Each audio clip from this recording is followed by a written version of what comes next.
cracking open some of history's greatest cold cases. We're going to investigate 5 incredible civilizations that reach these amazing heights of power and sophistication, only to, well, vanish, leaving behind way more questions than answers.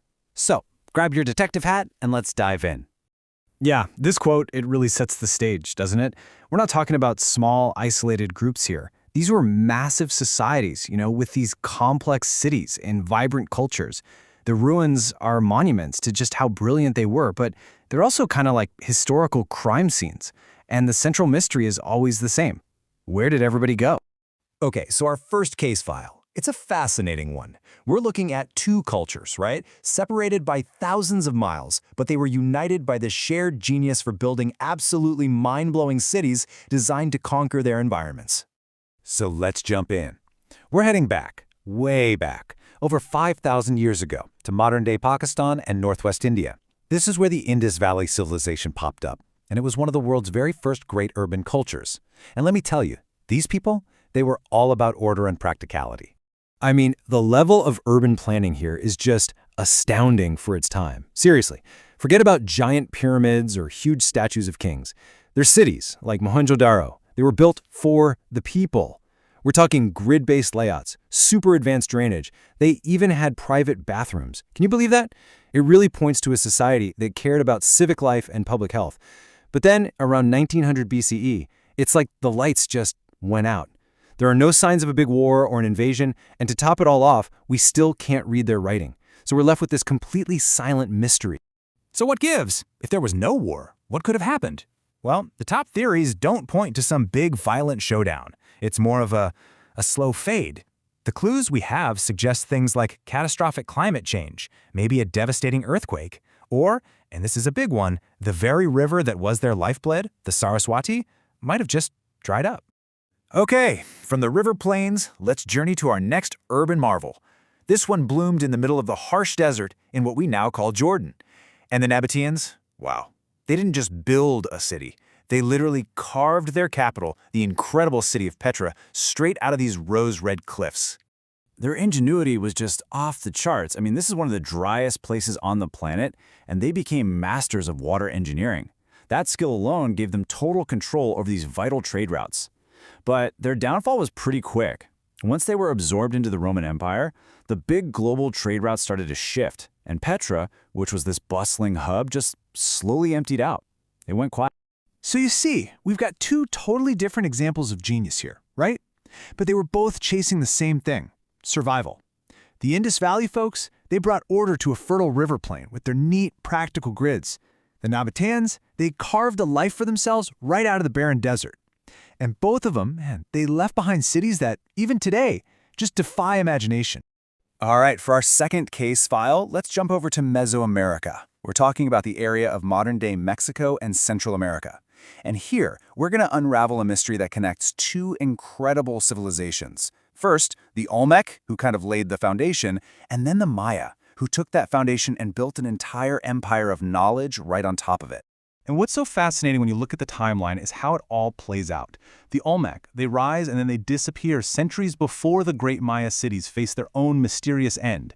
And trust me, that is not a coincidence. You really can't get the whole picture of one without understanding the other. So let's start with the Olmec. People often call them the mother culture of Mesoamerica, and for good reason.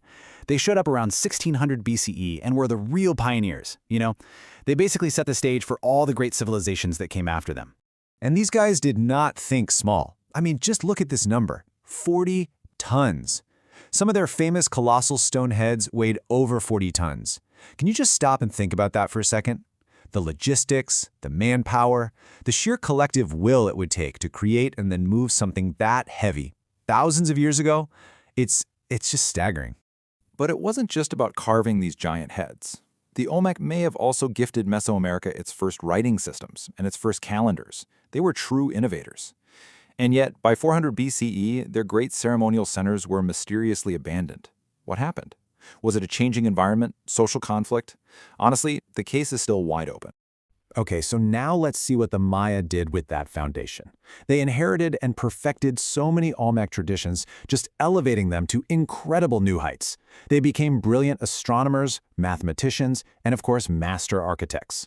I mean, the Maya built these towering pyramids that actually mirrored the stars, and they developed these calendars that were just breathtakingly complex. This was a civilization obsessed with time and the cosmos, and yet sometime between 750 and 900 CE, the unthinkable happens. Their greatest cities, the very hearts of their empire, were abandoned. Most experts think it was a perfect storm, a mix of prolonged drought, constant warfare, and a total political collapse. And that's the great paradox of the Maya, isn't it? But here's something that's so important to remember. While their great cities fell, the Maya people themselves, they did not vanish. Not at all. Millions of their descendants are alive and well today, carrying on their amazing culture. It's a living, breathing legacy of a so-called lost empire. All right, our final case takes us to a totally different place, the incredible canyons of the American Southwest. Here, we're going to meet a people who built their homes in one of the most stunning and, frankly, precarious places you could possibly imagine. We're talking about the ancestral Puebloans. For centuries, they absolutely thrived here, carving these multi-story homes right into the cliff faces. They farmed on the mesa tops above and had these extensive trade networks. But then, around the year 1200, they just walked away. And the really haunting part? It seems like they left in a hurry. They left behind everyday stuff like tools and pottery, almost as if they planned on coming right back. So what could make an entire people just up and leave their homes like that? Well, a lot of the clues point to a really, really bad drought, one that would have made farming impossible. Conflict may have played a role too. But just like with the Maya, their story didn't end. Their descendants are with us today, in the modern Hopi and Zuni tribes, still carrying on the traditions of their cliff-dwelling ancestors.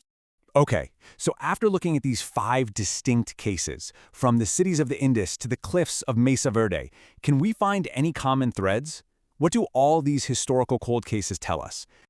When you lay out all the evidence, a clear pattern definitely starts to emerge. Over and over again, we see the specter of climate change and drought.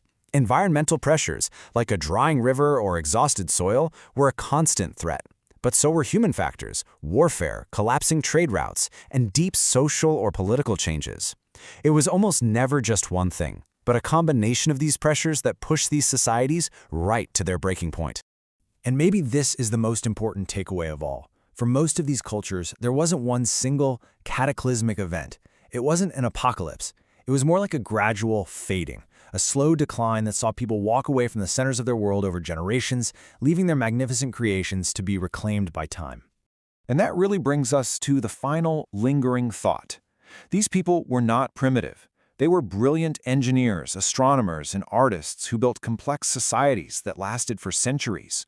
So if they, with all their knowledge and resilience, could be undone by a changing climate or shifting economics, well, that serves as a powerful echo through history, asking us to stop and consider the foundations of our own civilization.